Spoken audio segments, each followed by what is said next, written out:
Assalamualaikum warahmatullahi wabarakatuh. Waalaikumsalam warahmatullahi wabarakatuh. Maaf Ibu mengganggu waktunya. Perkenalkan, nama saya Dian Indrayani. Saya mahasiswa IKIP Siliwangi. Saya diberikan tugas UAS untuk mengobservasi dan mewawancarai seorang guru di SD Negeri Mana tentang praktik baik di sekolah dasar. Apakah boleh Ibu? Boleh, dengan senang hati. Baik, kita lanjut ke pertanyaan pertama ya Bu.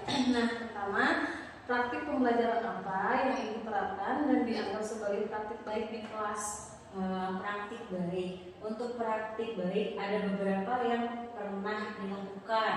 Pertama, pembelajaran berdiferensiasi, terus menggunakan teknologi, pembelajaran aktif, terus pembelajaran berbasis masalah atau proyek. Salah satunya yang sering diterapkan di kelas 4, karena saya mengajar di kelas 4, yaitu pembelajaran berbasis proyek dan contextual learning, yaitu dengan tema materi pendidikan Pancasila, temanya hak dan kewajiban. Di sana saya menggunakan berbantuan video, terus berbantuan lagi media nyata seperti itu. Pertanyaan kedua, sejak kapan praktik pembelajaran ini mulai ditetapkan di sekolah? Untuk ditetapkannya belum terlalu lama, masih barulah kalau di hitungan bulan. Mungkin kalau di hitungan bulan itu baru 6 bulan. Jadi baru awal semester ini. Jadi tapi itu juga bertahap, tidak langsung semua mata pelajaran menggunakan pembelajaran seperti itu. Jadi bertahap dulu dari pembelajaran pendidikan Pancasila nanti ke pembelajaran yang lain. Lanjut, apa alasan Ibu menerapkan praktik pembelajaran tersebut? Alasannya sih sebenarnya ingin bahwa siswa itu walaupun kita di sekolahnya pelosok ya Bu, di pelosok di pegunungan, tapi ingin merasakan siswa itu belajarnya sama dengan yang di kota, menggunakan fokus, menggunakan ada video pembelajarannya, anak-anak nonton seperti itu. Kenapa seperti itu? Biar sama gitu, walaupun di gunung sekolahnya, tapi anak-anak bisa merasakan seperti yang sekolahnya di kota atau siswa-siswa yang di kota. Kenapa juga seperti itu? Karena kalau misalkan kita menggunakan metode ceramah, diskusi, anak itu kan cenderung diam. Ketika menggunakan pembelajaran seperti ini, anak-anak itu menjadi aktif, menjadi nyaman, menjadi lebih termotivasi lagi dalam belajarnya. Selanjutnya, aktivitas apa saja yang dilakukan siswa selama pembelajaran berlangsung? Aktivitas siswa pertama, anak itu diminta untuk menonton. Jadi saya tampilkan video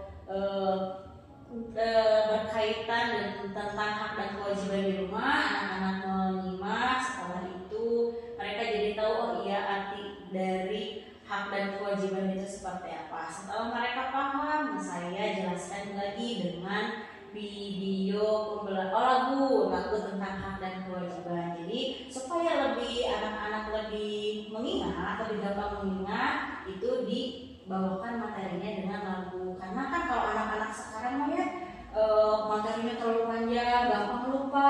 Kalau dengan lagu kan mudah ingat, mudah mengerti seperti itu. Selanjutnya, nilai-nilai apa yang ditanamkan kepada siswa melalui praktik baik ini? Nilai-nilai sebenarnya nilai-nilai yang saya dalam pembelajaran itu yang diterapkan hampir sama dengan yang berkaitan dengan dimensi profil lulusan itu.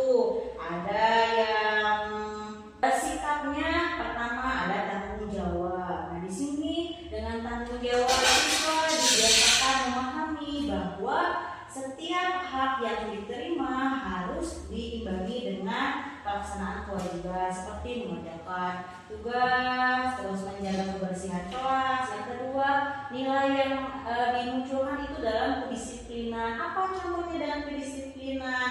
Diskusi tentang aturan sekolah, siswa mematuhi aturan sekolah, terus pikir sesuai jadwal. Yang ketiga kejujuran. Yang penting ini kejujuran. Kalau misalkan siswa tidak dibiasakan untuk jujur, nanti kedepannya seperti apa? Karena kan yang terpenting kejujuran. Dengan siswa jujur nanti diharapkan mempunyai pemahaman dan juga pemahaman yang bisa dijalankan dengan pengalaman pribadi. Terus yang keempat mungkin dengan adanya sikap saling menghargai. Jadi saling siswa belajar menghormati mana hak, mana kewajiban, terus tidak memaksakan kehendak. Itu kan yang terpenting ketika misalkan siswa punya kehendak sendiri, tidak memaksakan kepada temannya. Jadi saling menghargai. Nah, praktik ini sebenarnya menciptakan suasana belajar yang menyenangkan. Gitu. Diharapkan juga menyenangkan. Kenapa? Supaya siswanya, karena kan belajar itu harus senang dulu. Kalau misalkan siswa senang, nanti belajarnya lebih mudah dipahami, lebih senang atau tidak bosan. Baik, nah selanjutnya kendala apa yang dihadapi selama pelaksanaan praktik pembelajaran ini dan bagaimana cara ibu mengatasi kendala tersebut di kelas?